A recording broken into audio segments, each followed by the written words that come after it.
Y la primera razón por la que esto es así, por la que la gestión pública democrática es altamente ineficiente, es lo que se ha dado en llamar por los teóricos de la Public Choice School el principio de la racionalidad de la ignorancia.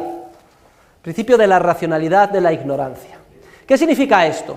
Significa esto que los votantes enseguida detectan, se dan cuenta, bien sea de forma explícita o implícita, que de hecho su voto es irrelevante. Y efectivamente, queridos alumnos, yo no sé si ustedes habrán tenido ya la oportunidad de votar o no en algunas elecciones. Levanten los que no han votado hasta ahora nunca. La mano. ¿Quién no ha votado hasta ahora nunca? Usted no ha votado, pero por razones ideológicas. Los demás hemos votado todos. Bueno, pues todos los que hemos votado en cierto sentido somos idiotas. Porque, ¿saben ustedes por qué? Porque si en las últimas elecciones ustedes no hubieran votado, o hubieran votado lo contrario de lo que votaron, el resultado habría sido exactamente el mismo. O expresado de otra manera, en una votación, unas elecciones generales en España, en la que votan a lo mejor 20 millones de personas o 25 millones de personas, la probabilidad de que tu voto sea el voto dirimente y haga que sean unos u otros los que ganen es 1 dividido entre 20 millones. O sea que es prácticamente irrelevante. Y ustedes podrán decir, ay, profesor, pues si todo el mundo hiciera lo mismo, entonces nadie votaría y no ganarían los de mi partido. Bueno, pues si eso piensan ustedes, hagan lo mismo. Hagan campaña, vociferen, vayan con un altavoz por la calle, todo lo que ustedes quieran, pero el día de las elecciones quédense en su casa durmiendo, digan que han votado, y el resultado será el mismo. ¿Y esto qué efecto tiene? El hecho de que seamos conscientes de que es irrelevante nuestro voto. Pues tiene el hecho de que se produce un efecto, en este caso sí, un efecto de bien público, y es que no tiene interés para la inmensa mayoría de los votantes el votar con conocimiento de causa. Es absurdo. Votar con conocimiento de causa significa estudiarse a fondo los programas electorales, con todas sus implicaciones. Claro, esto lleva horas, tiempo y dinero.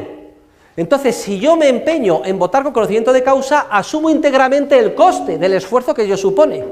Pero, sin embargo, el beneficio de que yo vote con conocimiento de causa queda diluido entre los millones de votantes. Acabamos de comentar que es irrelevante nuestro voto, que la probabilidad de que sea el voto dirimente es 1 entre 20 millones.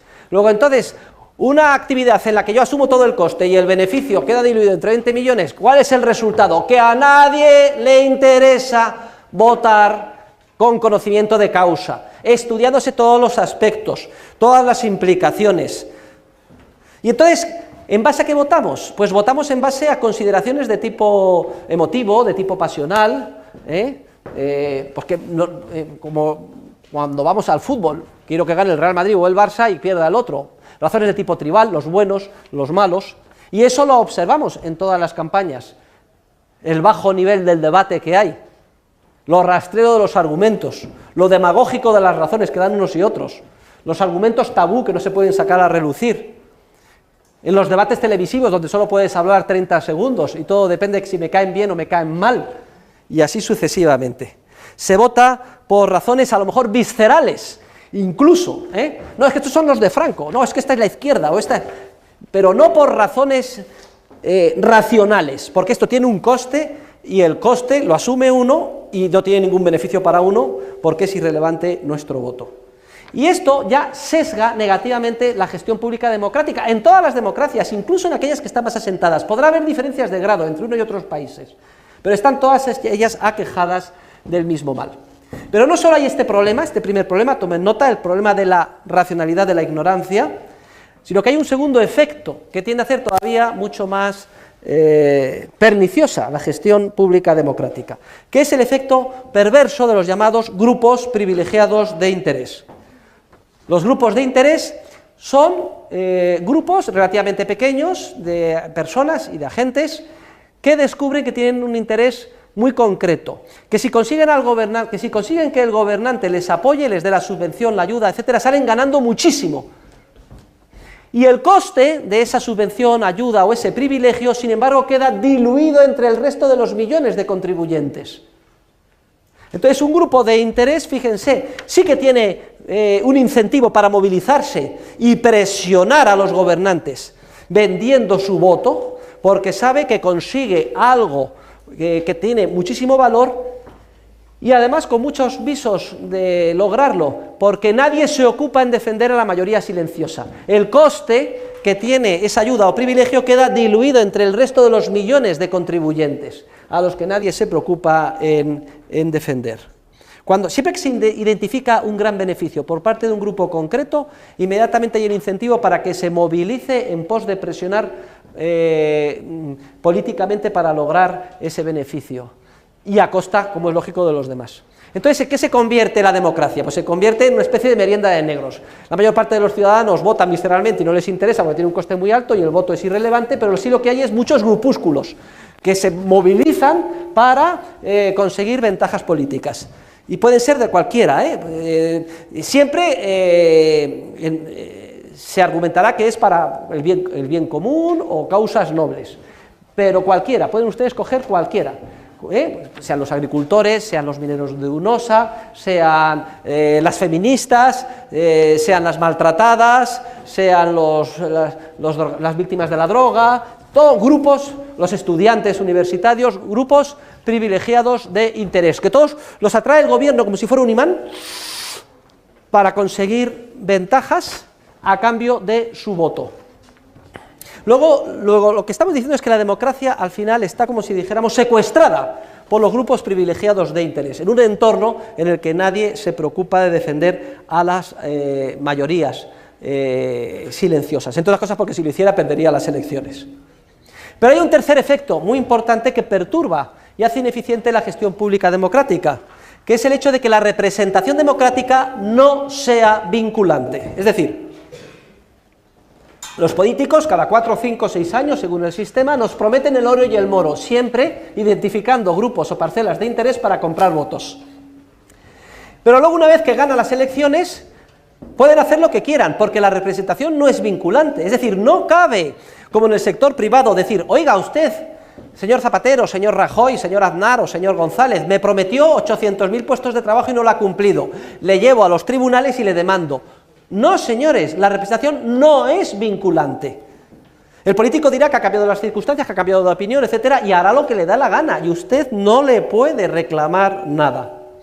Y esto sin tener que hablar de que en muchos sistemas se vota a listas cerradas, como por ejemplo en el caso español, que no podemos elegir exactamente al diputado que queremos. Pero eso es un problema de tipo secundario que agrava más el principal que estamos comentando. Pues fíjense ustedes qué ciudadano va a votar con conocimiento de causa, va a ponerle horas para estudiar los programas, si no solo es consciente de que su voto es irrelevante, si además sabe que aunque fuera relevante, luego el político puede hacer lo que le dé la gana, porque la representación no le vincula para nada, el mandato político no le vincula, salvo políticamente, dice, bueno, yo hago lo que quiera, han cambiado las circunstancias, lo único, si no está usted conforme, dentro de 4 años no me vote, que ya me ocuparé yo dentro de 4 años en volverle a manipular a usted, inventarme otro grupo de interés y volverle a tentar con una subvención o con una ayuda.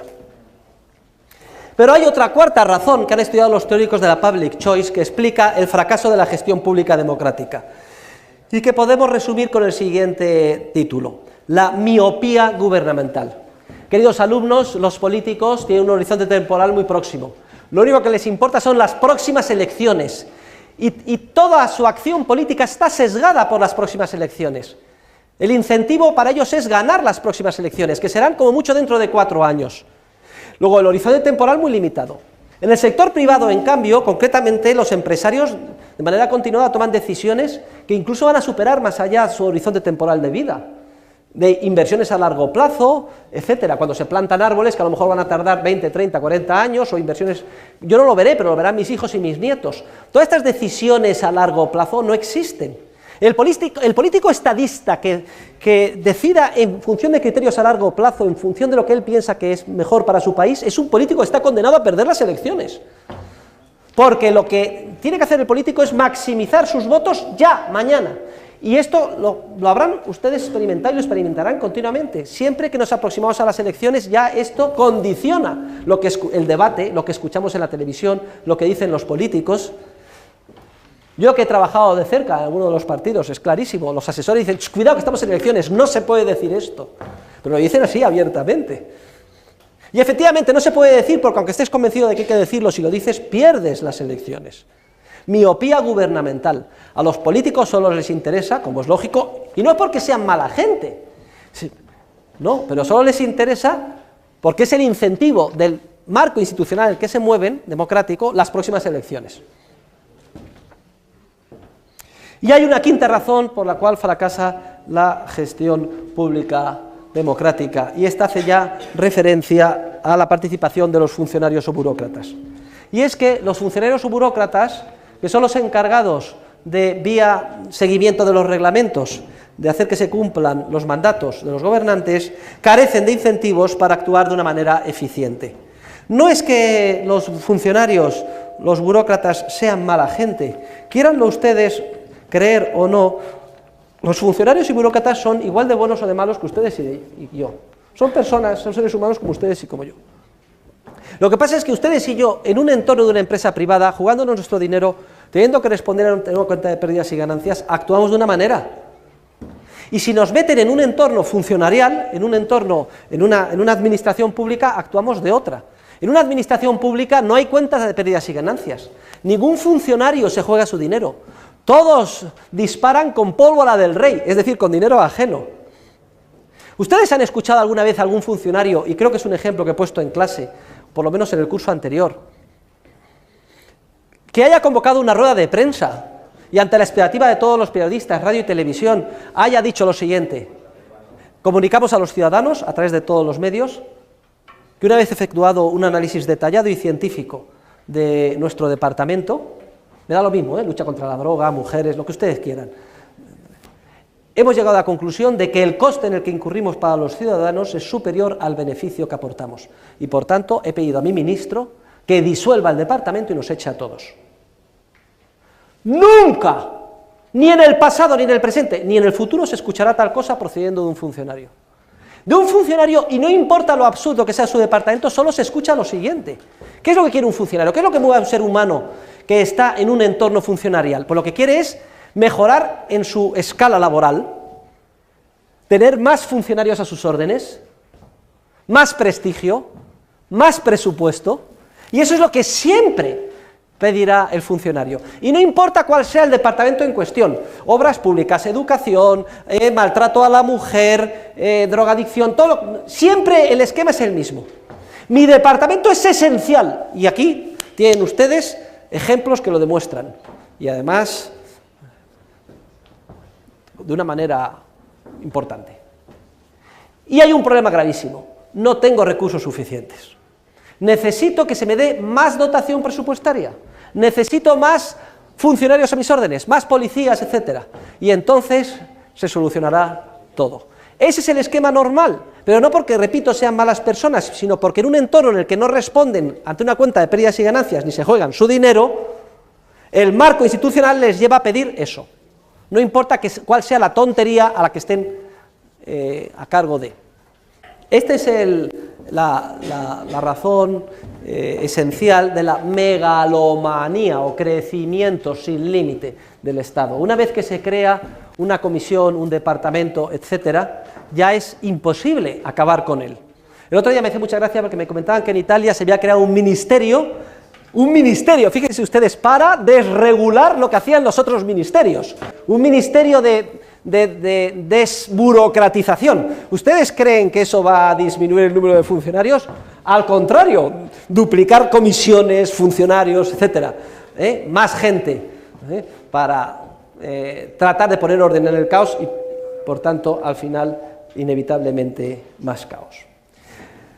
Como consecuencia, por tanto, de que a los votantes no nos interesa enterarnos ni votar con conocimiento de causa, de que somos víctimas de los grupos privilegiados de interés, de que a los políticos solo les interesa el corto plazo y no el largo plazo, de que los funcionarios no están restringidos por una cuenta de pérdidas y ganancias y lo único que piden es más recursos, más reglamentos, etcétera, no les extrañará a ustedes que el sistema democrático sea un sistema altamente ineficiente e imperfecto, que produce caos y desorden en las sociedades.